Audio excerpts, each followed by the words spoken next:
The sun hung high in the sky on that Sunday afternoon of March 5th in the year 2023. It was a day that began with the simple, domestic rhythms of suburban neighborhood, where houses stood as silent witnesses to the lives unfolding within them. For the Shepard family, the day held a specific purpose. Young Ethan Shepard was preparing for his driving test, a milestone of independence that every teenager regards with a mixture of excitement and trepidation. His mother, a woman of careful habits and deep affection for her family, had planned a route through the city to give him the practice he needed. Their companion for this journey was to be Buck, a handsome German shepherd who had been part of their lives since the year 2019. Buck was more than just a pet. He was a member of the family, nearly 4 years old and full of the loyal energy typical of his breed. He knew the sounds of the car keys jingling and the sight of the front door opening meant an adventure was afoot. On this particular afternoon, Ethan had realized he needed to return inside for a brief moment to use the restroom, leaving his mother to handle the final preparations for their departure. The neighborhood was one of quiet driveways and neatly manicured lawns. For 15 years, the Shepards had called this place home. Their house stood on the left side of the street, a familiar sanctuary with a garage where their car was currently parked. Across the way, or rather right next door, lived Joseph Hale. Joseph was a newcomer by comparison, having moved into property about 3 years prior.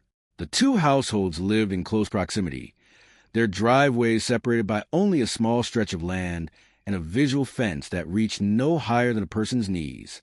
This fence was never intended to be a fortress. It was merely a polite suggestion of where one man's kingdom ended and another's began. Joseph Hale was a man who shared a similar love for large dogs. He was the owner of 2 cane corsos named Bruno and Beulah. These were impressive animals, powerful mastiffs with deep chests and a commanding presence. Bruno, the black male, was about 4 years old, while Beulah was 3.5. On that Sunday, while the Shepards were readying their car, Joseph was in his garage. The large door was rolled up, allowing the afternoon light to spill onto the concrete floor. His dogs were with him, enjoying the open air, but crucially, they were not restricted by any leashes. Back at the Shepard residence, Ethan's mother stepped out of the front door with Buck. The German Shepherd was eager, his nose twitching as he caught the scent of the afternoon. They walked across the driveway and into the front yard. Buck was unleashed, a decision made in the brief window of time before he was to hop into the back seat of the car. He wandered onto the grass, smelling the earth and the bushes, a routine behavior for a dog before a long drive. His mother stood nearby in the driveway, watching him. She didn't feel the need to call his name or grab his collar, because Buck was a well-behaved dog who understood the routine of the car. She expected him to follow her as soon as she turned toward the vehicle. However, the peace of the afternoon was shattered in an instant. From the open garage next door, the 2 cane corsos spotted the German Shepherd on the neighboring lawn. Joseph Hale would later claim that Buck had approached the fence line and growled, a natural canine instinct that served as a spark for what followed. In the world of dogs, a growl can be a conversation, a warning, or a challenge. To Bruno and Beulah, it was a signal to defend their territory, even if that meant crossing the invisible boundary between the properties. The black dog, Bruno, was the first to move. He took off at a run, flanking the low fence and charging onto the Shepherd property. Ethan's mother saw the large black shape blur across her field of vision and began to scream. She yelled for Buck to stay back.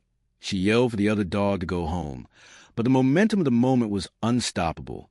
Bruno collided with Buck, and the quiet yard became a whirlwind of fur, teeth, and snarls.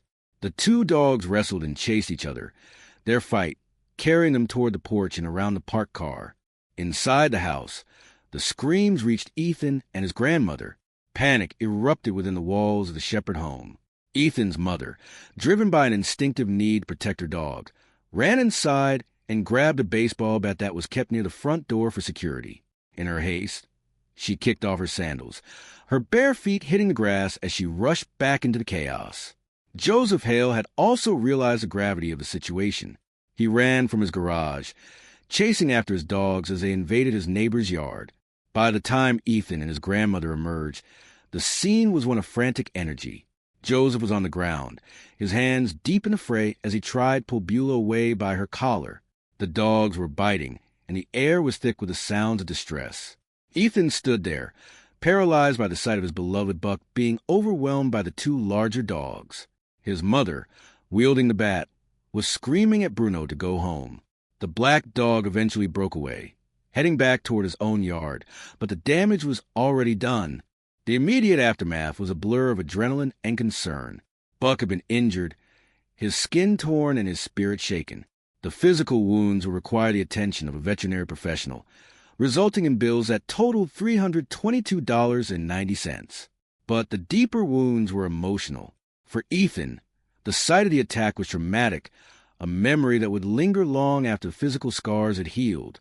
The relationship between the neighbors, already thin, was now completely severed. This led them to the courtroom of Judge Judy Justice.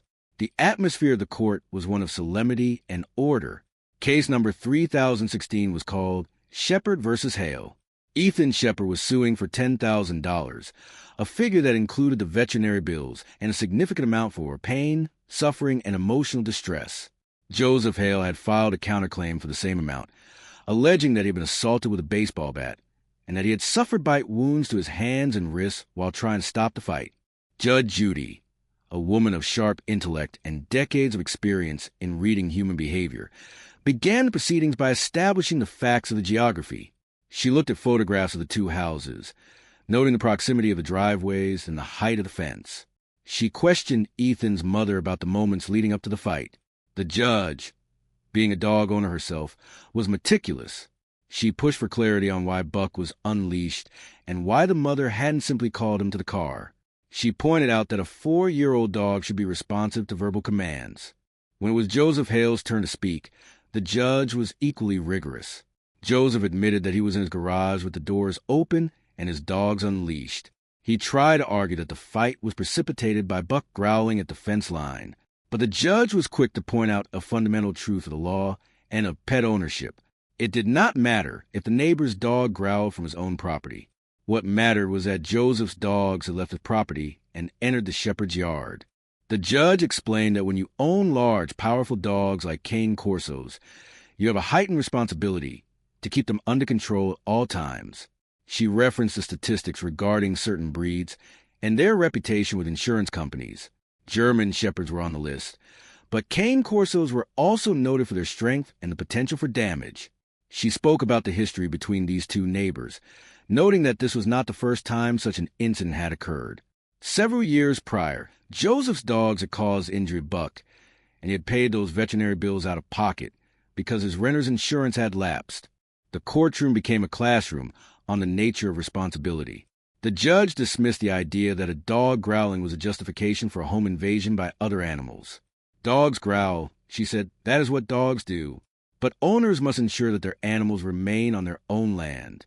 Joseph's counterclaim for his bite wounds was also dismissed. The judge reasoned that because the incident began because his dogs were not under control and had entered the neighbor's property, any injuries he sustained while trying to fix the situation he created were his own burden to bear. In the end, the judgment was straightforward. Joseph Hale was ordered to pay the $322.90 for the veterinary bills. The judge denied the request for $10,000, explaining that while the situation was undoubtedly stressful and emotional, the law typically focuses on the actual financial losses in such cases. The claim for emotional distress, while deeply felt by Ethan and his family, did not meet the legal threshold for such a high monetary award in this specific context. As the court was adjourned, the parties walked away with a mix of feelings.